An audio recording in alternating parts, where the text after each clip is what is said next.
All right, we're back here with the fourth match of the finals here.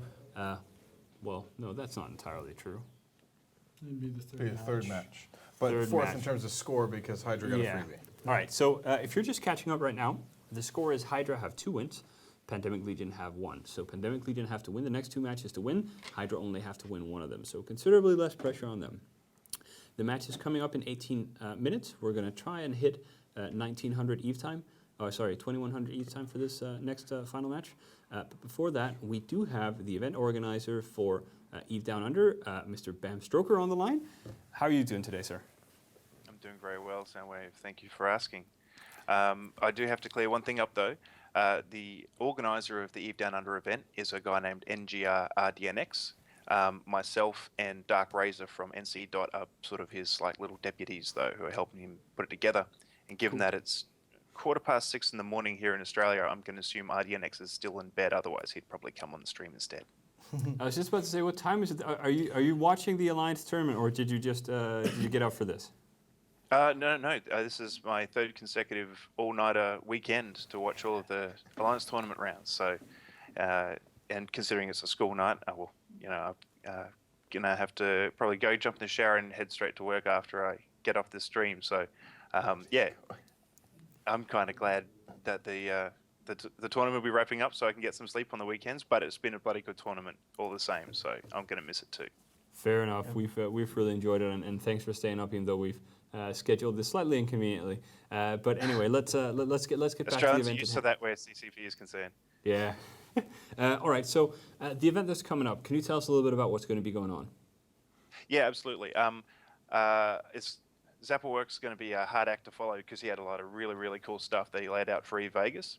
But what I can tell you about the Eve Down Under event is that this will be now the 2nd event, the first one being last November.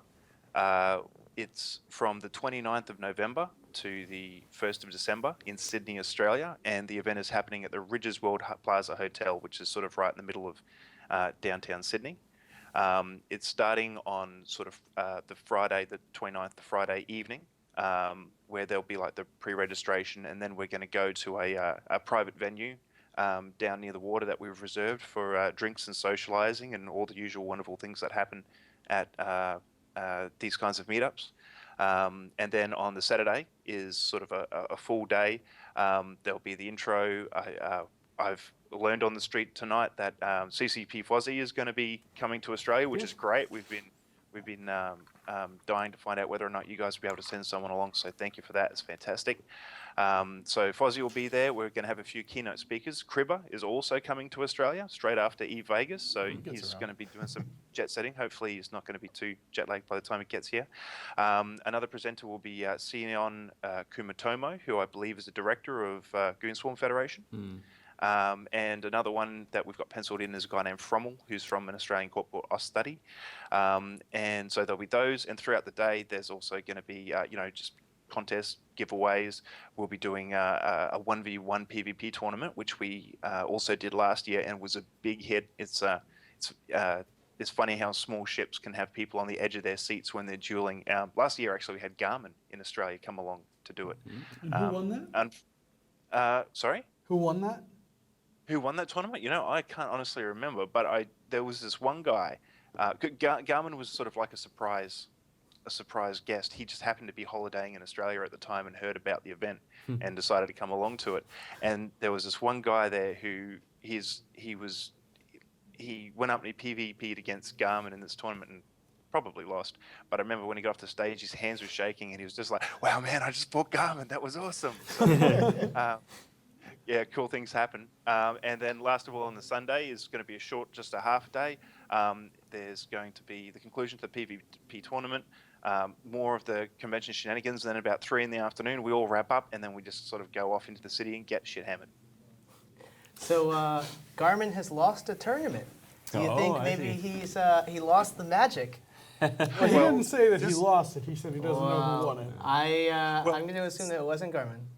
Since there's no one here to actually who knows better who can actually contradict me, I'm going to say, yeah, man, Garmin went down. Terrible. Yeah, for sure. He's lost his knack. He just can't win anymore. Yeah, that was the turning point. Eve Down Under last year was the turning point. And this Yep. is it's all manifesting now. The reason Hydra lost that round just then is probably because Garmin was having these horrible flashbacks and his nerves are shot to hell and he's lost all Everything's his connected. Well, horrible flashbacks of that, and then Bam Stroker leaking the Hydra tourney forum.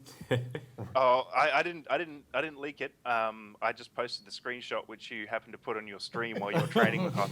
So, sorry that Brent. I just did that for shits and giggles. I didn't realize that would get you blacklisted by Garmin from the Hydra training team. Oh, trust me, I didn't. It's all fun. All right, so how many people did you have last year for the event, and what do you think the turnout is going to be this year? All right. Well, last year the numbers were about 140 people. Wow. So modest beginnings, but I think that's like comparable to probably what Eve Vegas did for the first year or two. For this year, we've I keep saying RDNX has tentatively released 150 tickets, half of which have already sold. So we're sort of well ahead of the curve in terms of the numbers that we've sold. I think the way that RDNX has made his arrangements in terms of booking the venue is that if we sell out early and we think there's a prospect of moving more tickets, he might be able to enlarge the space, like move a wall or something, to accommodate more people. But don't rely on that. The 150 tickets is all that's available for now, and I can't promise there will be more than that after the fact. For all the information that you need about the event and registration and all that kind of thing, you can get it all on the website, which is www.evedownunder.com. And to be fair, Eve Vegas is going to be great, but it's hard to beat Central Sydney in December when, of course, it's going to be the summer in Australia. That's right. Yeah, it's going to be summertime. So why not go to Eve Vegas? Take the Cribba route. This is, I think, Cribba. Cribba clearly has like the clever plan here. Cribba, just like in all things Eve Online, is Yes. making the right choices, and you should just follow his lead. Go to Eve Vegas. You're going to be a little bit tired, and then decide why go home to where it's probably cold and wintry. Just go to Australia for Eve Down Under. Oh, and I know from coming to FanFest this year that, to be honest, I mean, Iceland is beautiful. It's a great country, but your summers aren't that great. So if you're going to spend the summer anywhere, an Australian summer is probably going to be a lot more enjoyable. Except for the drop bears. The drop bears, the funnel web spiders, the sharks, the snakes, crocodiles, It's everything. Tasmanian devils. Yeah, they'll mess you up. But that's okay. That's okay. We'll just make sure we don't let Fozzie wander off on his own while he's, Lest he on the destroy pub all your crawl. wildlife. Yeah. Who knows? It could be the ultimate showdown grudge match: CCP Fozzie versus Australia. Or either that, or it could be a really awesome name for a porno. We'll see how things go. Send him back alive, please. We need him to balance ships and make features and all that stuff. Anyway, we are just about 10 minutes out of the match now, so we do have to go back and talk about this match a little bit. Thank you for coming on, Bam Stroker. Great No seeing worries. you. If you are in Australia, please head on down. Go see all these people. There's at least 150 tickets on sale, which is kind of cool. Now I want to go to Australia. Just kill Fozzie and assume his identity. Dye your hair blonde. This is my no. I don't think it will work. All right, so we're 10 minutes out, and these teams have started doing the preps. We did have these bands on screen. Can PL power through this one? I think they have the energy back. I mean, you take that match coming from the brink of losing. If they're gonna, they can very much do it. These guys are now probably shaking off the fatigue and woken up with a little bit of adrenaline from that last match, and they're probably raring to go. So they certainly mentally are prepared to win this match. I have to think PL is going to ride this momentum to the end. We already found out that Garmin's chances have been destroyed by his devastating loss at Eve Down Under. So it's done for Hydra. PL's going to win the whole thing. So I'm pretty sure the Pandemic Legion have now won the entire tournament because Garmin's hubris has probably costed him Lilu and Hearts, possibly Duncan Tanner. So yeah, I think that he might actually be like 8-boxing this next tournament match, and Pandemic Legion's going to win. So it would be like the height of smugness if he now picked the PL setup that they just beat Hydra. The Dominic setup. I think Dommies are banned, but yes, it would be the height of smugness. That is true. Actually, Hydra Reloaded banning out Dominic Sissendo Neros. to avoid another match like that and Pandemic Legion banning out the Myrmidon and the Cambion. So sadly, no Dominixes. It should be the Drestia Proteus team. Yes. Well, we can always roll back to the Ishtar Gila Gila. Vexer setups and just swap the Myrmidon out for a Prophecy. I mean, there's other options there. So Yep. we'll see. Actually, that's what I'm going to predict. They're going to do that with a Prophecy. That was my thought as well when I saw the bans. That's what Hydra would fall to, is the Ishtar Gila. It's been a really strong comp. They're not banned out. Go with it. Man, those Hydra guys. They're so silly. Bit silly, also fantastic at this exact thing. So yeah, wouldn't be entirely undeserved if they won, I'd say. No, not at all undeserved. I mean, they've made it fun. Either way, they're going home with some prize ships, but I'm pretty sure they got their eye on the maracas, and I wish that CCP Rise was here to do the maraca dance, because that's... So these ships, we've been talking about that they're great TQ ships, maybe not so good tournament ships. For these alliances, does that disappoint them? These alliances in particular, maybe. I think that the Maraca can, like, looking at the ship bonuses, it's very fast, like without even having links. I think that they're knocking on the door 4K a second with high-grade snakes, so you throw links on top of that, especially with the new command ship bonus buffs that are coming out, where you're going to be able to have like skirmish and shield harmonizing or whatever. Like, it's going to allow them to be a lot of fun, pretty versatile. It'll be kind of like an Adrestia, but instead of the scram range bonus, it's got the web range bonus. So I think that it could be a lot of fun on TQ. And it's not like they're bad in the tournament.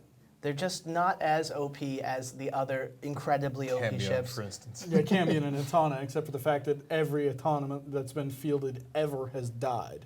Yeah. They're just sort of like, you know, oh, they're only just better than every non-tournament ship, but they're not I the think best. it comes down to, for the tournament, what is a wasted bonus, which is the covert ops cloaking. Yes. You can't use that in the tournament, and so that's sort of balancing points, if you will. If there's like a number of points you put into balance, and whatever points get allocated to the covert ops cloaking, you know, bonus, or could have been put towards something else. And So the exploration relative, bonus on the front. right, exactly. So Yeah. relative to the class of ships, maybe it's not as overpowered as, say, the Atana or what have you, but it's still a very strong ship in the Well, tournament. you can't use the covert ops cloak in this tournament. Something crazy. We Uh-oh. could switch it up. Who knows? Cloaks Maybe, in the maybe this is tournament. preparation for next year's tournament. We're just setting it all up. It's all we've got a master plan that stretches out for 50 years. It'll all be about cloaky ships. No one will be able to see each other. It'll be a terrible tournament. It's all going to come down to just who can predict where to place bombs. Yep. All right. Remember that if you're not already playing EVE Online, you probably should, and you can by pressing the 30-day trial, just under the stream. Did you guys press the 30-day trial under the stream? How did you guys start playing EVE Online? I actually had a friend of mine from another game who linked me one of the articles about the original Guiding Hand Social Club scam on Aegis Militia, the assassination, infiltration, theft, and all of that. And he's like, hey, this game's great. You know, in our other game that I won't mention, you really can't get away with giving people a hard time, stealing from them, that sort of stuff. And we like doing that. And we're getting warnings and bans and so forth for that. So we decided, hey, let's go try this EVE game where we can mess with people. And it's totally allowed and totally encouraged. Well, long ago in the way back, and by that I mean just post-Dominion. 12 days ago. No, just post-Dominion, I had started trial a couple times. Sort of didn't really like understand like the concept of like warping and gates. It was a little bit because I just sort of skipped the tutorial. But I was reading Reddit, and the Reddit thread popped up. Hey, does anyone want to start a Reddit alliance? And or a Reddit corp. It'll just be a couple fun guys, and we'll just roll around. It'll be kind of cute little thing, and we'll learn how to play EVE Online as noobs. And then I was like, yes, okay. So I subbed one of my old trials that was trained terribly. I think my plan had been like put destroyers 5 in when I put cruisers 5 in and had like yeah. But anyway, so I got that up, and within the day we had 70 people, and then I think within the month we had like 500 people. So it just sort of snowballed from there, and everybody knew my name because I had a rather distinctive name and talked a lot on TeamSpeak. So it just sort of that's how the rest of my life happened, really. Just you and 12,000 of your closest friends. Yeah, exactly. Absolutely. For me, my girlfriend in 2007, her older brother played and got me interested in it. Started playing, and that's kind of the boring part of it. How I got into PvP though is I used to be like a worthless Care Bear. Not that all Care Bears are worthless, but I was worthless as a Care Bear. We got war decked, and I lost a half-fit Raven Navy issue. And I decided I wanted to PvP, and I talked to the people that had war decked me, and they were like, well, get in a Caracal and we'll give you a fit. And looking back, the fit was horrible. And it was a terrible plan in the first place. But here is a Caracal fit, buy one, go to Pasari, go sit in the top belt, see what happens. And that's how I got into EVE PvP. Did you just get blowed up? Yes, by a Myrmidon, a 5 large drone Myrmidon. That's harsh. Yeah, that boat was OP. That boat was OP. All right, interesting. I got into EVE Online. I got a trial for the beta, and I logged on, and I played the beta, and I thought it was the most awful game I ever tried, and I decided that I was never going to touch that terrible, terrible game again. So I left the beta angrily and went back to playing some other game. I don't remember what I was playing at the time. So I went back, started playing something else. And I think a year, maybe 2 passed, and I had one of those moments as you had as well, Dolan, where I saw an ad on something awful or something. Come join our corps, and it's just a few dudes. And I did, and after a few days, I thought it was the most. I was like, how did I miss this? This is like the best game ever. Like, what was wrong with me? And it's odd because I've had that with a few games where I've tried them really early, and I've been like, oh, this is awful, and then picked them up like a year later, and you're like, oh, This is insane. yes. Actually, when Brent was talking about his first PvP experience, I actually thought back to mine, and it's strangely applicable to the tournament. So when our corp was about 3 days old, we got war decked by an alliance called Fear the Vampires that was like a Cry Havoc pet when Cry Havoc was a thing. So we got war decked by them because we were messing with their capital production stations or like basing out of them or something. And they came up with an unstoppable fleet. And can you guess what that unstoppable fleet was? What? 3 dummies.